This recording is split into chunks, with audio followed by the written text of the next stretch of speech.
Thank you to all of you for being here. Thanks to the audience for C-SPAN. I've got my phone here to keep track of time, so if it goes off, I'm not trying to be, not trying to be a baller. I'm just trying to keep track of the time.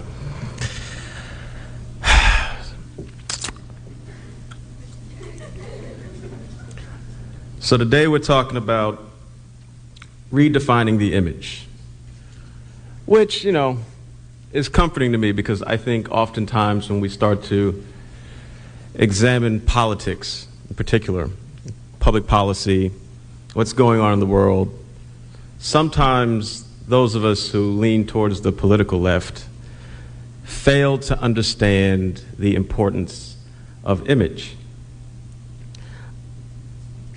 This is a problem which costs us a great deal, both in terms of money, our cultural situation, and our political situation. I don't know how important it was decades past, before my time and before your time.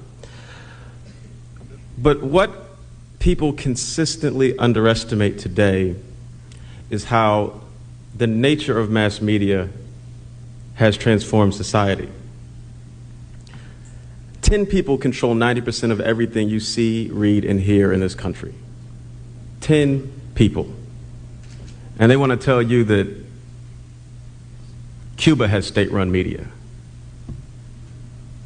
10 people. Who are those 10 people? Well, you can look them up. They're not hard to find. That, in and of itself, is problematic. When you consider that these 10 people all need permission from the U.S. government in order to have licenses, in order to buy other corporations, in order to do all the nefarious things they like to do, then you really understand what state-run media is. If Martin Luther King were alive today and he were in his 20s, nobody would know who he was because he would never get on TV. That's the difference between 2003 and 1953 or 1963. We live in a completely different era where information is more tightly controlled than it has ever been in the history of this country. What that really means is somebody can tell you black is white and night is day, and you will believe it. And not only that, the bigger the lie, the more likely you are to believe it. They told you for how many months that the attacks on New York and the Pentagon were the responsibility of Osama bin Laden and Al-Qaeda. They told you that over and over and over and over again. And you know what? You believed it. Until they wanted to invade Iraq. Then they told you it was Saddam who did it. They just told you a completely different thing. And you know what? Nobody said anything.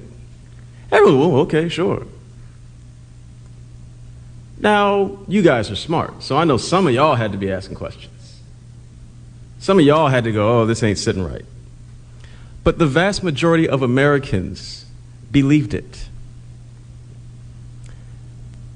How many of y'all are old enough to remember, well, I guess none of you are old enough to remember Iran-Contra. I'm barely old enough to remember Iran-Contra. But I won't get into that.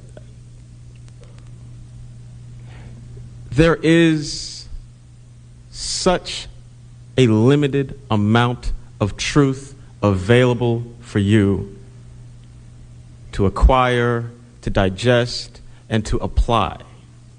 This is not an accident, and it's not just a conspiracy against black people. This is the world in which you live today. As leaders, the most important thing that you have to remember is that the nature of power changes. These people who run the world, they may not be good people. In fact, they're really, really bad people. But they're not stupid people. Rarely do they make the same mistakes twice.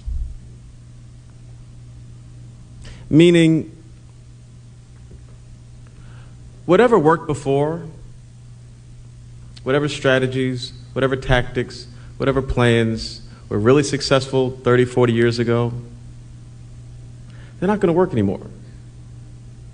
They've learned those lessons. We're coming up on the anniversary of the March on Washington.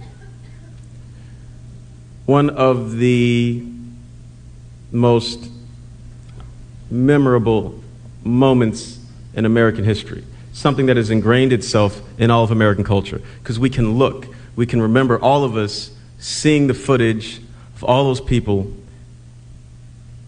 Martin Luther King, the speech, the singing, all that stuff. It was a big deal. Then we had the Million Man March, 1995. We've seen that. That was the response. It wasn't that big a deal. It was a big deal for like a week.